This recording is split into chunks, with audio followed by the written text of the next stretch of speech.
এই গরমে বাড়িতে পেতে রাখা দই দিয়ে দই বড়া বানানো যাক। প্রথমে আগের দিন রাতে বিউলির ডাল ভিজিয়ে রাখবো এবং পরের দিন সেটাকে মিক্সি করে নেব। খেয়ালে থাকে যেন গ্রাইন্ড করায় সেটা যেন পুরোটাই মিক্স না হয়, হালকা দানা দানা রাখতে হবে। তারপর তাতে অ্যাড করবো কিছুটা কারি পাতা, পেঁয়াজ, লঙ্কা, তোমরা চাইলে পেঁয়াজটিকে স্কিপ করতে পারো, লবণ এবং সামান্য বেকিং সোডা দিয়ে মাখিয়ে রাখবো।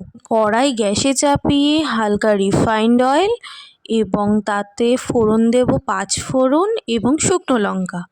তারপর অ্যাড করব কারি পাতা এবং বড়াগুলো ডুবিয়ে রাখা যাতে সম্ভব হয় সেই পরিমাণ জল। জলটা ফুটে এলে গ্যাসটা অফ করে রেখে দেব।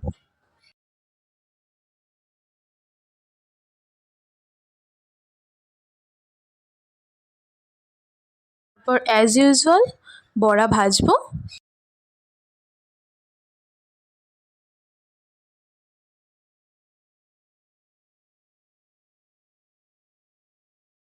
তারপর বড়াগুলোকে সেই জলে কিছুক্ষণ ভিজিয়ে রাখবো যাতে বড়াগুলো ফুলে ওঠে।